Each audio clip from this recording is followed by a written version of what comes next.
we're living in a time where how likely something is to happen is a fool's question. Everything is happening that we never thought would happen. I would say reading fantasy can actually be really grounding, especially in troubled times. It is not escape. It is allowing yourself to engage difficult things in different ways through metaphor.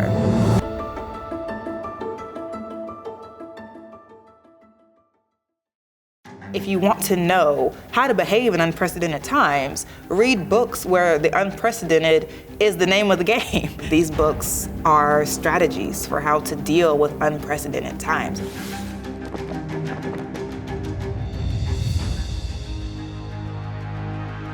The Gilded one's by Namina Forna. She's also a member of Alpha Kappa Alpha Sorority Incorporated.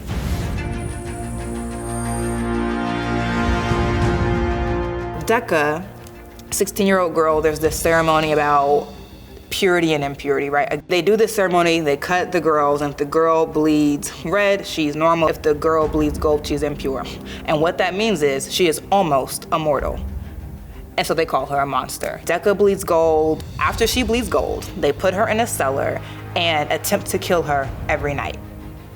And she doesn't really fight, right? She's like, this is what I get for being impure. And then she gets rescued and it sort of has to answer the question, do you want to live like this? Or do you want to find out the way that you were meant to live?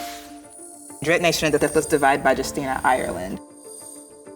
These are the books. I love them very dearly. Yes, they're marked up. No judgment, please. Thank you. This book is about what if during the Civil War, during the Battle of Gettysburg, the dead from both sides got up and started eating their living comrades. And now we're having a conversation about value.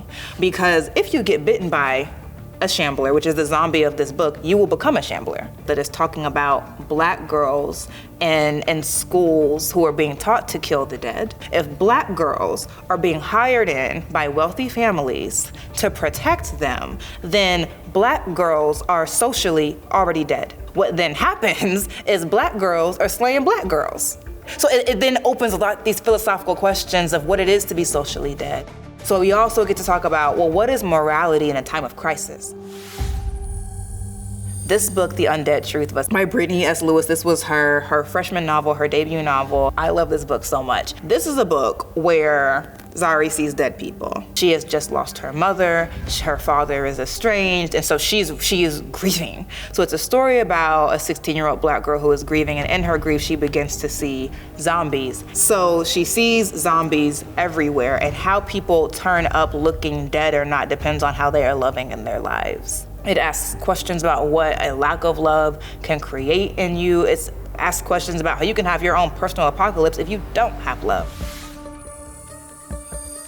Kindred, I have read this book, I don't even know how many times, and every time I get something different. Dana, on the bicentennial of the country's founding, she goes back in time to Antebellum, Maryland. And she meets her ancestor, who is her kindred, who is a white boy. And the story is her sort of trying to keep him from becoming a bad white man in the antebellum South. And then the questions of like, what does it mean to be good in a time where morality is completely different, where it's okay to own somebody.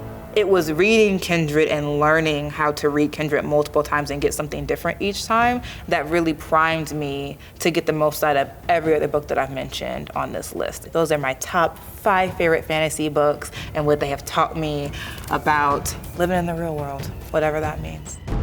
If you're feeling any anxiety about the world that we live in, I would say pick up a fiction book, read the back of it. Look for a book that the Act 1 world is a little bit familiar. You also, gentle reader, will see a way that you can be in the world we are with a little bit less anxiety, with a little bit less fear, with a bit more curiosity, and a bit more willing to, empowered to ask the kind of questions that move from escape and move into strategies of survival.